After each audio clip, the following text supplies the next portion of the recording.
the last few years have taught us many lessons about expecting the unexpected and adjusting to change.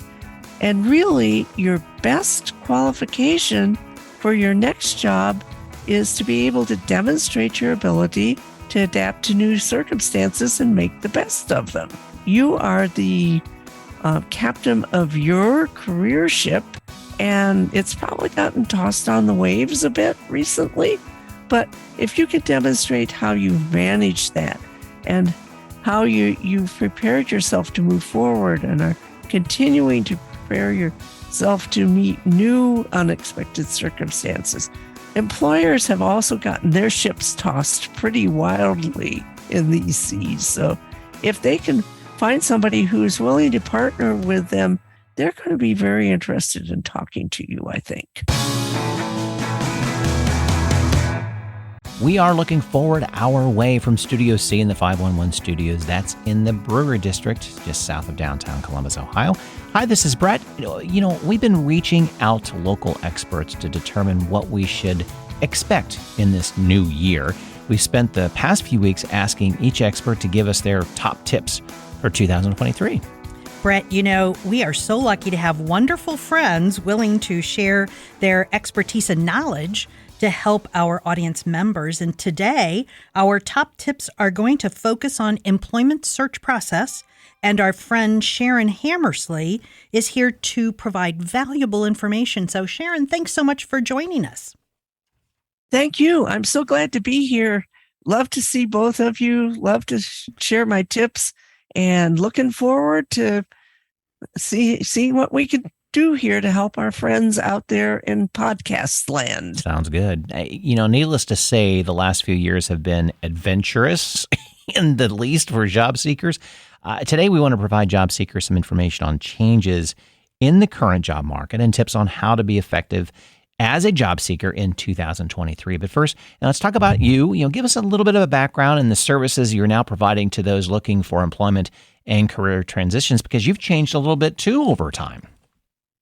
Oh, yes. I think part of being in business is being willing to change and be flexible and to meet the needs of the people that you're trying to serve. So over 10 years ago, I started a business called the Resume Coach, helping candidates prepare for a 21st century job search. And I've added LinkedIn coaching to that, and also LinkedIn coaching for small businesses and solopreneurs. So if anybody in that category is listening, love to have a conversation with you. I also worked as an academic advisor at Ohio State for over 20 years with Carol, sort of. We were in separate areas, but we intersected many times, I think. Yeah, and guiding students through choices related to their major and their career. And I still have a passion for doing that. And occasionally I'll get a referral, usually from one of my clients saying, my son or daughter is going to graduate or they're looking for an internship. Can you help them out too? And I love to do that. And I've also been involved in 2 job search support organizations here in the Columbus area, developing and teaching courses on resumes, interviewing, and job search strategies. So I'm all in on the job search process, constantly trying to learn myself and keep up with all the changes, because boy, have there been a lot. Oh my gosh, yes. I keep reading through more recent articles online about what's going on in the job search process. And a lot of it's the same, but boy, you get a little tiny bit here and there, and suddenly, your eyes are like huge going, oh my gosh, I didn't realize that, and what's been changing over time. So let's get started. And as you just mentioned, resumes, that's really the most important document. Let's review what's changed in the creation of resumes over the past couple of years. And is there anything coming up in 2023 that we really need to watch out for? Yes, there certainly is. Before I talk about that, I just want to make sure that we lay the foundation, because one thing that's definitely not changed, and I would be very surprised if it ever does, is the principle that the resume is not about you. It's about addressing the employer's needs, and therefore your resume is your first chance to tell an employer what you can help them with. Mm-hmm. I think that's always going to be true. So what's changed over the past few years? Number one, the remote workforce, how that affects hiring, the employee relationship, relationships between employees, all of that. And that's definitely now that we have a remote workforce. And there's a lot of buzz about how people are back in the office or being told they have to go back in the office or resisting going back in the office or being allowed to continue to work remotely. There's a lot of buzz around that. But basically, it is a different workplace than it was 3 years ago. Right. So what you really need, and you should be able to demonstrate this on your resume, is there are some skills that are necessary to navigate remote work. For instance, just when you're in the office, you have the mindset, okay, I'm in the office and I'm working. When you're working remotely, on your resume, and if the position is remote, you need to demonstrate for sure how you manage your time and how you manage that balance between sitting in front of a computer, talking to other people on Zoom or whatever platform you use, and all of the other parts of your life that are sitting right next to you, basically. So it's important to talk a little bit about that. Maybe not so much in the resume, except to mention time management and setting priorities and those things. But especially in the interview, be prepared to discuss that.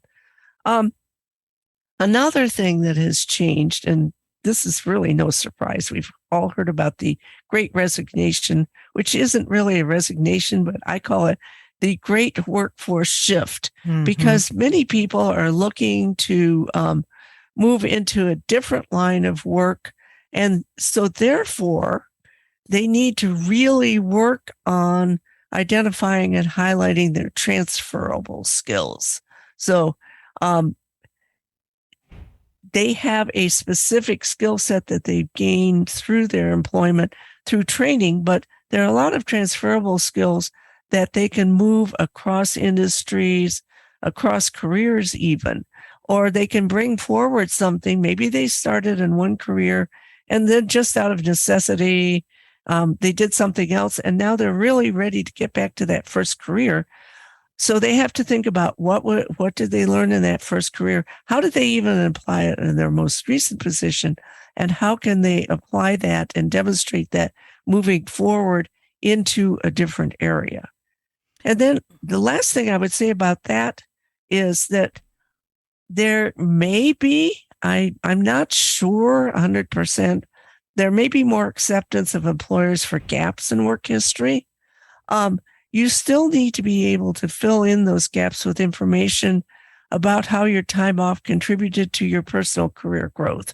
Now, at the beginning of 2020 and through 2020 and 2021, lots of people just got laid off. And, that's understandable. And if an employer doesn't understand that type of gap in your work history, I'm not sure you really want to work for them.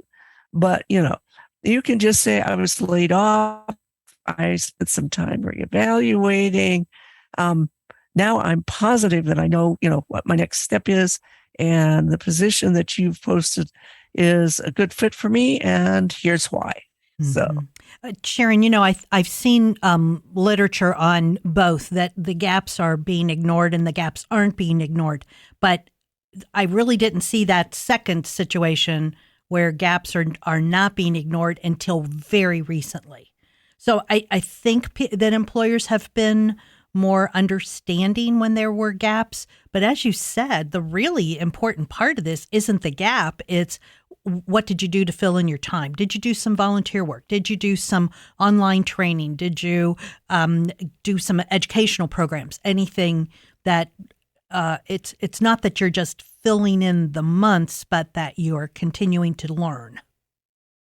Yeah, and that's one way that you really can demonstrate that you'll be valuable to your next employer is you make good use of your time. Right. Right. Whether it's something that you planned for and expected to do, or something that's quite unplanned, but you figure out how to best make use of that time so that you can move forward. So, right. Yeah. You and I had a conversation too. If I'm going back to the beginning of your answer to my question, when you said resumes need to address employer needs, and I think I mentioned this to you. Someone said to me that the most important thing for a job candidate to realize is that the reason an employer is hiring anyone is because they have a problem to be solved.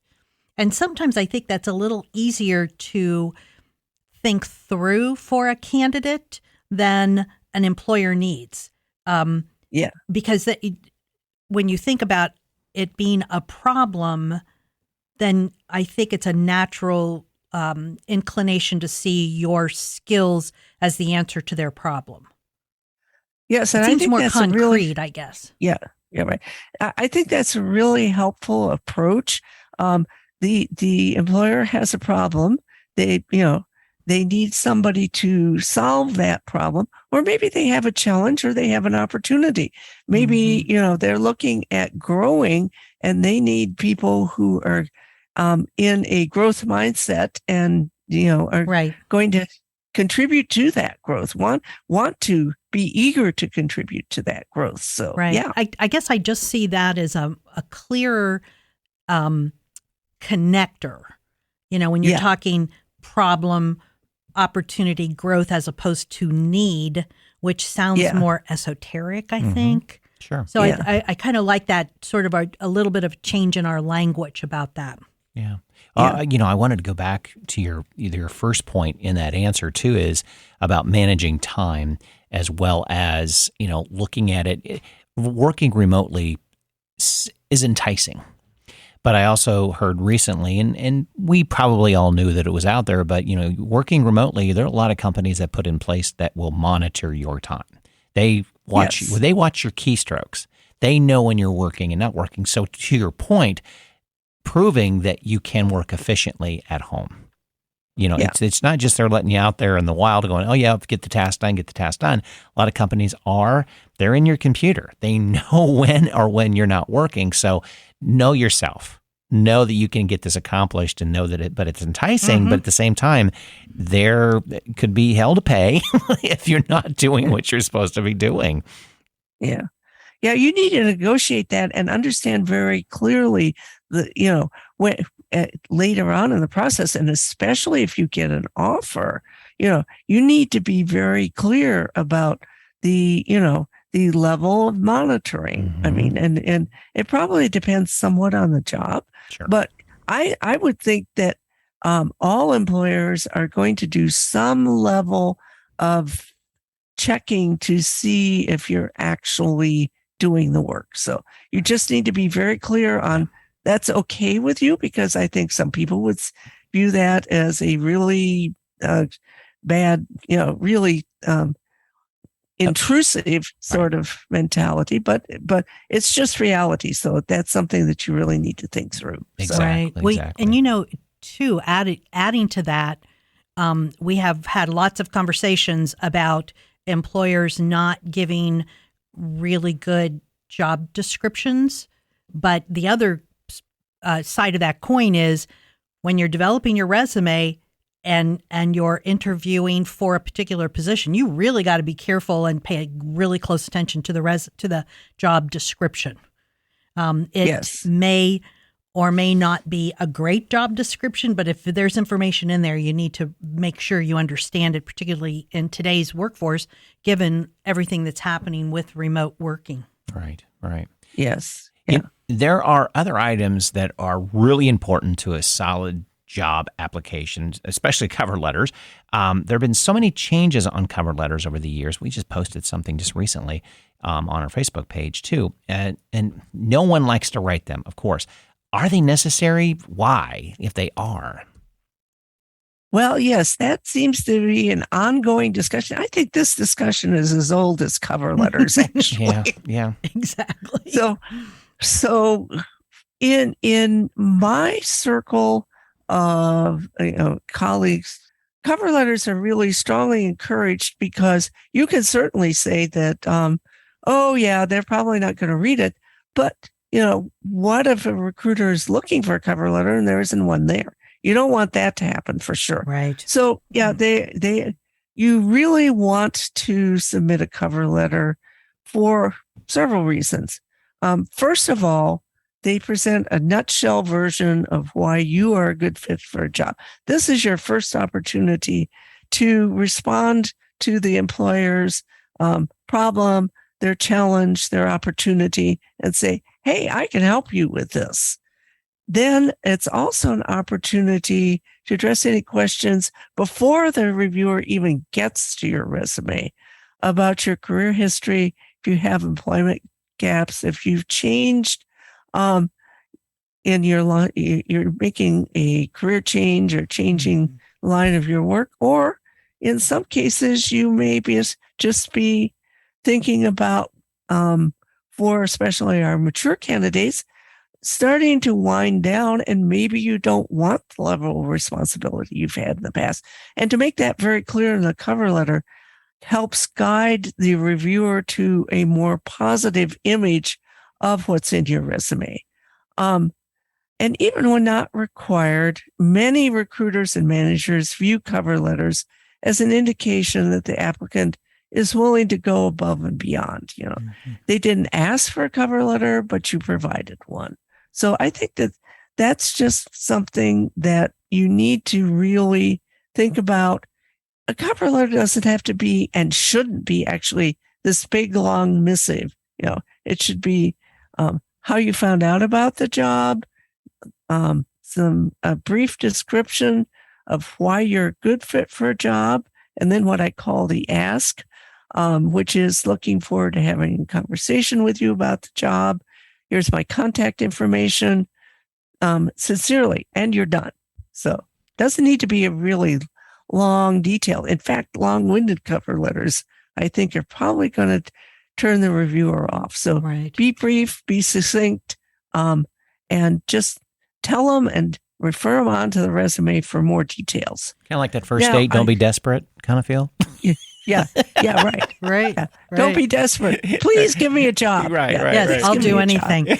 Well, yeah, right. I sort of, my rule of thumb has always been, unless there is something specific in the job description or in an email or some communication that you have with the employer that says, do not send a cover letter, then the understanding is you do it.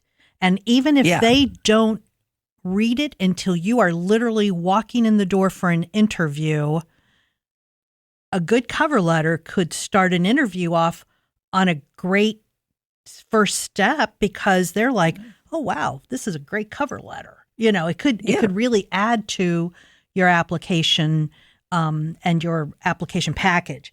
But so it's better if you're going to make an error, it's better to err on the side of having it than not having it. That's correct. And I also, it's a bit of a head scratcher for me why an employer would ever say, don't send a cover letter. I'm wondering, okay, so what does that say about that employer? Are they sort of like, this is the way we do things, and if you deviate, well, maybe we're not interested. So that is a bit of a head scratcher. I mean, it almost feels like they have a high attrition rate. They're churning and burning, and it doesn't matter. We just want bodies. Right. Yeah. Sharon, a question came up, and I don't remember where I had this discussion a few weeks ago. Some folks think of cover letters as part of the document of the resume, but often employers don't want those two pieces in the same electronic document, that a cover letter is a separate document than a resume. Yes. And it depends on your application method, I would say. If you're applying via email, your cover letter is the body of the email. That's the easiest way to get that in there, and then you attach your resume as a document. If you're uploading to a website, hopefully someplace in the application process, and this is where it gets a bit tricky, there's a place, if it says upload your resume here, then you would upload your resume, obviously. And you hope that there's a spot somewhere to do one of two things. Either there's a comments thing where you can, copy and paste your cover letter, or upload any additional documentation you wish to submit. So that's a place to upload your cover letter. So yeah, it does get a bit tricky when you're applying online, but the creative applicant will, in most cases, try to find a way around not being able to submit a cover letter with their application. So, okay. All right. Yeah. So Sharon, a candidate has developed a cover letter, developed resume, sent it in. There are other kinds of bits and pieces that go in with that, what I've always called an application package, for better or worse terms. Particularly if somebody is looking at those transition type positions, maybe even just a promotion within their company, there are other kinds of things they need to do. That's definitely the case. There are other parts of your candidacy that you need to pay some attention to. And two important things are follow-up and thank you notes. So let's talk about follow-up first. When you submit your initial application, you should really follow up. Now, you get a lot of feedback that says no phone calls, no this, that, or the other thing. But what you really find is that people who are, what I say, the two P's, polite and persistent, often have more success in gaining that interview and then gaining subsequent interviews than people that just kind of sit around and wait for the interviewer or manager or recruiter to contact them. Now, polite means that you don't hound folks, but persistent means that you say, basically your message is always, I'm interested in this position. I'd like to talk to you. What information could I provide so we can move forward? And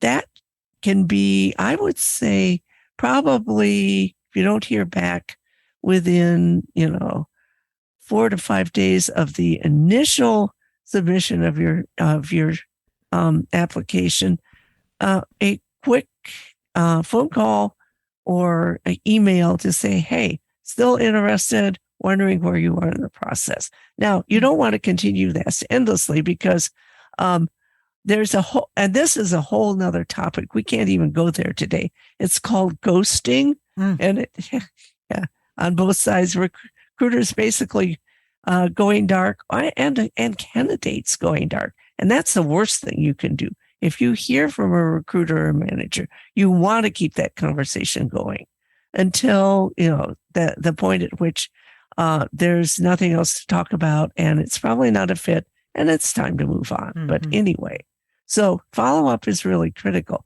Now, another area that just really stuns me because I've seen statistics and this has been pretty consistent, indicating that applicants only send thank you notes to interviewers around 20 to 30% of the time. Now, that is absolutely a golden moment. You've completed the interview. You need to stick in that person's mind, the recruiter, the manager, whoever it is. That's your one big chance to make sure that you don't just kind of evaporate. Right. So you need to, it's key strategy, remind the interviewers about your particular strengths. And it's also an opportunity. There's always something that you missed or maybe didn't give a great answer to in the interview. And that's your moment to say, hey, I forgot to mention, or I'd like to clarify what I said.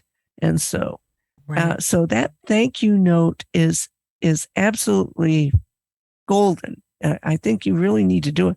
And I just don't understand why a candidate wouldn't do that. Now, people may say, well, after talking this through, this isn't really something I'm interested in. Fine. Send a thank you note. Don't ghost the employer and just kind of vanish into the woodwork. Say, I really appreciate our conversation and the time we spent today. After considering it, I don't think this is the best match. And then you say, I'm still interested in working for you, and I hope that we can find maybe a better match sometime in the near future. Absolutely. That also keeps you really top of mind. And also if you get a thanks but no thanks notification back, which you're going to get a lot, obviously, because you're going to get a lot of no's before you get that yes, probably. Thank your interview. Send a note thanking them for their time and interest and indicating that you're open to future positions that would probably be a better fit. Or sometimes you were second or third and the person they hired doesn't work out. And you're still top of mind if you just take that, 10 or 15 minutes. It doesn't take long to write that note to be top of mind if something comes up. Well, you've mentioned, I think, in previous episodes too, that HR people are a tight clique. I mean, they Absolutely, and they ask each other for leads for people that of anybody available. If you leave yourself as in a high professional level in that HR person's mind, they may shoot you on to somebody else that's needing somebody just like you. They just can't hire you. And it could be even within their own organization. Right. As you said, you may have applied for one particular job and that didn't work out, but the manager and the HR person are saying, really good candidate, just not right for this job. That HR manager can kind of flip them over to something else that's more appropriate to the person's skill level. Right. Sharon, it's still a high percentage of jobs that are filled are unpublished. Right. So it's a backwards way of networking almost. Yeah, right. They have something else in the pipeline that they know is coming up, but it's not fully formed, so they can't really tell you about it. Right. Right. Well, and it could be where they've had something sitting on the back burner and they just haven't found the person with the right skills, and suddenly they're like, hey, you know what? They don't work here, but they are definitely going to work on this other project that we've got going. And it could even be where a candidate has an opportunity and it may only be a temporary position, short-term, part-time or whatever, but it could get their foot in the door if that's an organization they want to work for. Well, and it helps you. It may actually help you bridge that gap of not taking it personally. Yeah, just very true. Let it go, that it has nothing to do with you, but what at that point in time you weren't a match, but something else could be down the road. And if you leave it that way, right, it could work for you in the long run. I like that. I like the way you're describing this, Sharon, to keep people at the top of their mind. Their name is, and I used to say this to my students, and I'm aging my students and myself with this, but I always used to tell them, keep your name on the top of the pile. Keep your resume on the top of the pile. There's 100 resumes. You want yours on the top in consideration. Now, they may not actually have a pile of resumes anymore, but it could be a list in a spreadsheet, or it could be, something on their applicant tracking system, and you just want that your name keep popping up at the top.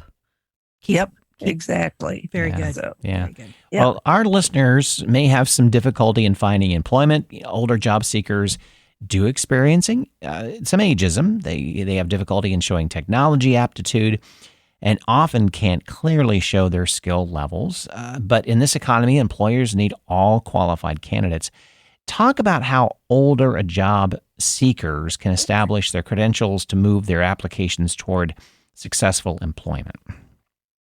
Yes, that's a topic that is never going to go away. And what I tell the people that I work with is that your mindset plays a critical role in approaching issues such as age discrimination. Age discrimination is very real. We're not denying that age discrimination is a challenge, is an issue.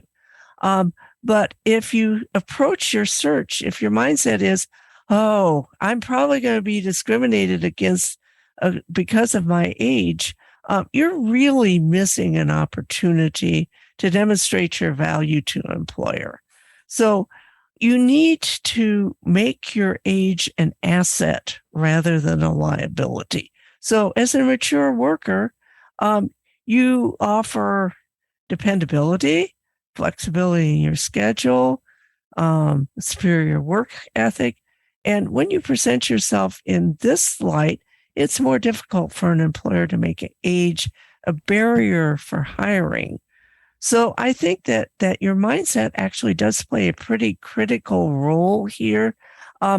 If you're having difficulty, if you're having a little difficulty or challenge with technology, you need to take every opportunity you can get to be completely up to speed with technology, whether that's taking a course online, using our local libraries, because and I understand that they've gone back to in-person training for various forms of technology. That's a great opportunity. And there are other opportunities too. And to make sure that that's listed on your resume as a recent training. Hey, I just took Excel 2020 or Excel 365 or whatever the most recent version of Excel is. And take an opportunity during the interview to discuss how you used Excel or plan to use Excel. For instance, that's one thing.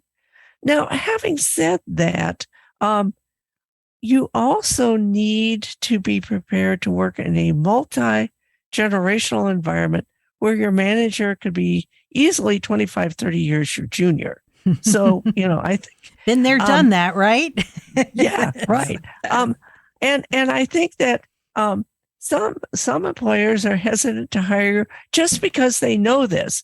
So you need to be able to talk about and give examples of how you have worked with people of all ages in the past, people who were your superiors, your colleagues, your junior colleagues, some of whom are older, some of whom are younger. But yeah, we're going to have a multi-generational workforce. I think that's going to be even more critical, because now we're having people well past traditional retirement age staying in the workforce. And now we're having Gen Z folks coming into the workforce. So we have a huge age range there. And it's very much to your advantage to present examples of how you've worked with people of all ages in the past. And also to emphasize that you're a lifelong learner and willing to learn new approaches to manage the current work environment, because I think that that's an important facet. That part of age discrimination is, somebody of a certain age is set in their ways. Well, no, that's not true of you. You're eager to learn new skills. You're eager to apply your skills. You're eager to see how this new work environment and make that work for you. So, all right. In working with the different generations, whether you've seen this movie or not, I think it's worth a look at The Intern with Robert absolutely. De Niro. If nothing else, take inspiration from it. I think that movie did a pretty good job of spotlighting the generational rifts, the complications that it can have. Mm-hmm. But it's a well done movie. I think it's, if nothing else, kind of take some pieces to it. And even bring it up during an interview process, it's sort of thing. It's a great movie. Well, and we all wish that the outcome of that movie, as positive as it was, is always going to happen, and unfortunately, it doesn't. Right. But Sharon, when you were describing those pieces, really anybody who is in any of the isms are dealing with this. It may not be multi-generational differences, but it could be multicultural differences. Yes. It may be not where you're looked at and not being able to do technology because you're older, but someone could look at you and say, well, you haven't been to this college, or you were at this public school, so your tech skills probably aren't as good. All of those situations really require the same response that we're telling listeners today, that you Yes. have to be a lifelong learner, be willing to take on new information. You don't have to be an expert. Unless they're looking for software developers, you don't have to be an expert at Excel or Word. You have to be functional. You have to be able to do it on your own, not have somebody look over your shoulder to do an Excel spreadsheet. And that is easy to learn. Somebody who has, had any experience with paper, pencil, mathematics can learn to do that technology. It may take a while, but I keep saying, we older adults invented the internet. We can do these things. Yes, exactly. And it really is all about mindset. I am able and willing and able to do whatever this is that's new or different. And you need to be able to clearly show it on your resume. Exactly. Okay. Okay. So one of the most important issues in creating change in our current workforce, it has been in the news more than I ever remembered in all my years of doing career counseling, and that's talking about salary. I mean, with everything that came up during the pandemic, people getting a little bit of extra because they were essential workforce. And then all of a sudden you went from working remote to maybe having to go downtown and go back to your office, which given the patterns of traffic we have, I think a whole lot of people are going back to their office because they're all out on the road. Many employers are finding their employees leaving because of getting a higher salary. Some folks are attempting to work with their employers on those increases, but salary negotiation is tough. I mean, I find it tough, and I've been talking to people about it for a long time. What are the tips that older job seekers should approach in looking at that discussion? Yes, I think that older job seekers have been historically kind of on the downside of this, because pretty much the culture when they started working was, okay, here's your salary. We'll give you an increase if you do what we want you to do. But, so it was a much less, shall we say, flexible environment where you just basically did the work and you were paid for it. And people who were smart still negotiated, I'm sure. But, we are really in a different environment. And the strategy that I recommend is that you demonstrate to the employer that the skills and experience you bring to the table will save the employer money, time, problems, any number of things, that you're actually going to be a net bonus to their bottom line. You don't need a lot of training to do the job. You can jump right in. So think about past positions where you improved processes, discovered or fixed errors, trained employees because trained other employees, found new and different ways to do things. So employers are always going to be eager to hire people who will contribute to the bottom line, and therefore they are more likely to offer a higher pay rate to keep them. So if you prove that you're actually helping the employer's bottom line, and what you're asking for is a little bit of that bottom line as a reward, good employers will do that. Now, I've had plenty of clients. I'm working with one right now who has an employer who has seemingly dug in and isn't willing to do that. Well, that's going to be a net loss to the employer, because I'm pretty sure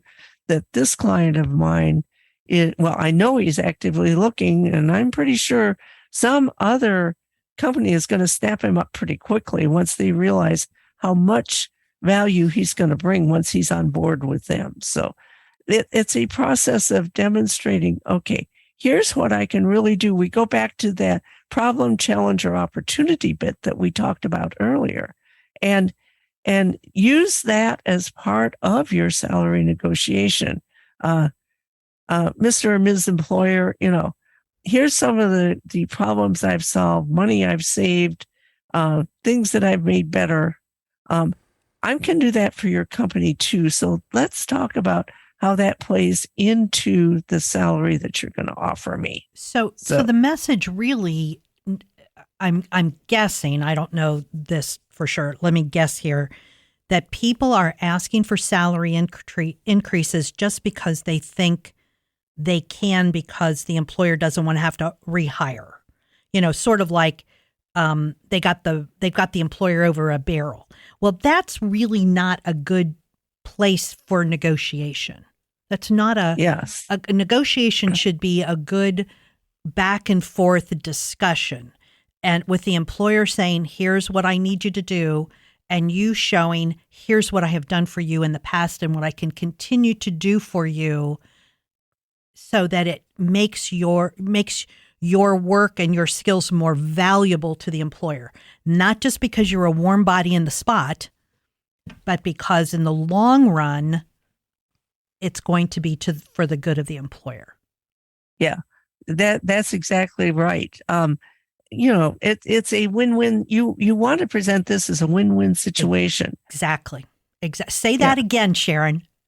You want to present this as a win-win situation. The employer wins, you win, Exactly. Right. Great. Social media is taking a larger and larger role in the application and that hiring process. What tips do you have for the listener on the value of social media and how to make the most of tweets or posts or shares, whatever platform you're on? Yeah, right. So, of course, LinkedIn, and we did a segment on LinkedIn. I've forgotten when, but I would go back and listen to that. LinkedIn is a key part of your job search strategy, and I would also say your career development.